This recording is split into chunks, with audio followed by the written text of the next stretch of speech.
আসসালামু আলাইকুম। আশা করি আপনারা সবাই ভালো আছেন। আজকে দেখাবো কিভাবে ওয়েনবিডিতে একটি নতুন অ্যাকাউন্ট খুলবেন ও সম্পূর্ণ ভেরিফাই করবেন। এখানে একটি ব্যবহারকারী নাম দিতে বলছে, যেটা সহজে মনে রাখতে পারবেন সেরকম একটি ইউজার নেম দিবেন বা ব্যবহারকারী নাম দিবেন। আপনারা চাইলে আপনাদের মোবাইল নাম্বারটি দিতে পারেন কিংবা আপনাদের নাম। আমি মোবাইল নাম্বার দিচ্ছি। তারপর এখানে একটি পাসওয়ার্ড দিতে হবে। অবশ্যই পাসওয়ার্ডটি ৬ সংখ্যার হতে হবে বা তার চেয়ে বেশি। আমি আমার পাসওয়ার্ড দিছি সাকিব ১২৩। আমি আবার লিখে নেব সাকিব ১২৩। অবশ্যই এখানে ২ বার পাসওয়ার্ডটি লিখতে হবে। তারপর এই কোডটি অবশ্যই এখানে লিখতে হবে। দেখতে পাচ্ছেন এগুলো সব কিছু লেখা হয়ে গেলে পাসওয়ার্ড ও ইউজার নেমটি ভুলে না যান বা লগ ইন করতে পারেন, সেই জন্য স্ক্রিনশট নিয়ে রাখবেন। তারপর দেখতে পাচ্ছেন নিবন্ধন অপশন, এখানে একটি ক্লিক করে দিবেন। আপনাদের কিন্তু অ্যাকাউন্ট খোলা কমপ্লিট। এখানে দেখতে পাচ্ছেন যারা নতুন অ্যাকাউন্ট খুলবেন এখন, তারা কিন্তু একটি সুপার গিফটের অপশন পাবেন, ফ্রি বোনাস। এটা আপনারা কিভাবে নেবেন সেটা পরবর্তী ভিডিওতে অবশ্যই দেখিয়ে দিব। যারা এই ভিডিওটি চান তারা অবশ্যই কমেন্ট করবেন। এগুলো কাটার পর নিচে দেখতে পাচ্ছেন সদস্য আইকন, এখানে একটা ক্লিক করে দিবেন। ক্লিক করার পর দেখতে পাচ্ছেন আমার অ্যাকাউন্ট, এই অপশনে একটি ক্লিক করবেন। এখানে একটি ডাকনাম প্রদান করতে বলছে, এখানে আমি সাকিব লিখে দিব। যে কোনো কিছু দিয়ে দিবেন। তারপর আপনাদের ইমেল দেখতে পাচ্ছেন, এখানে আমার ইমেলটি দিয়ে দিলাম। তারপর এখানে আপনাদের সম্পূর্ণ নামটি দিয়ে দিবেন। আপনারা যদি কোনো স্পেস নাও দেন সমস্যা নেই, অনেক সময় স্পেস দিলে দেখা যায় নামটি নেয় না, সেই ক্ষেত্রে আপনারা স্পেস ছাড়াই লিখবেন। তারপর আপনাদের মোবাইল নাম্বারটি দিবেন।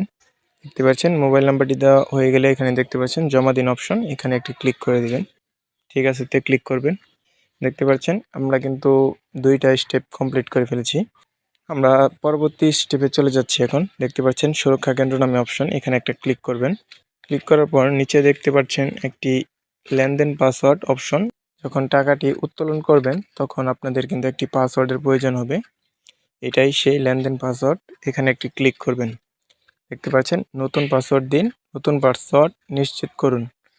তো এখানে আপনারা একটি নতুন পাসওয়ার্ড দিবেন। আমি পাসওয়ার্ডটি দিচ্ছি আর দেখুন, দেখতে পাচ্ছেন আমার পাসওয়ার্ডটি। অবশ্যই 2 বার একই রকম দিবেন, বা আপনারা চাইলে যে কোনো কিছু দিয়ে এখানে একটি পাসওয়ার্ড দিতে পারবেন। এটা অবশ্যই লগ ইন পাসওয়ার্ডের চেয়ে ভিন্ন হতে হবে। তো আমি এখানে জমা দিনে ক্লিক করে দিলাম। দেখতে পাচ্ছেন আমাদের কিন্তু 3টি অপশন কমপ্লিট। এখন আরেকটি অপশন আছে ই ওয়ালেট। আপনার যে নাম্বারে টাকাটা উত্তোলন করবেন বা টাকাটা উঠাবেন, তো সেই নাম্বারটি এখন সেট আপ করতে হবে। তো ই ওয়ালেটে ক্লিক করবেন, প্লাস আইকনে ক্লিক করবেন। এখানে দেখতে পাচ্ছেন অনলাইন ব্যাংক, এখানে ক্লিক করবেন। ক্লিক করার পর এখানে দেখতে পাচ্ছেন 3টা অপশন আছে, নগদ, বিকাশ, রকেট।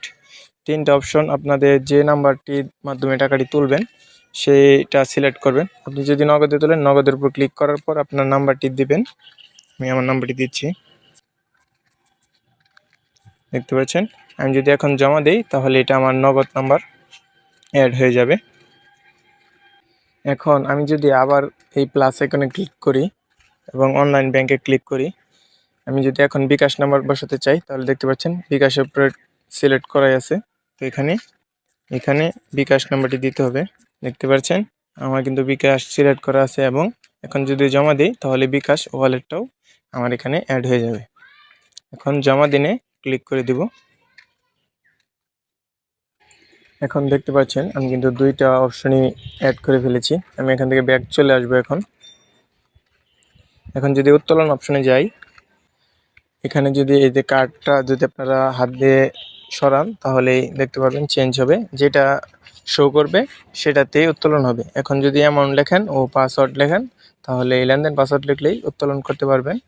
এবং বিকাশ সিলেক্ট করার পর এখন যদি অ্যামাউন্ট ও পাসওয়ার্ড দেন তাহলে বিকাশে উত্তোলন করতে পারবেন।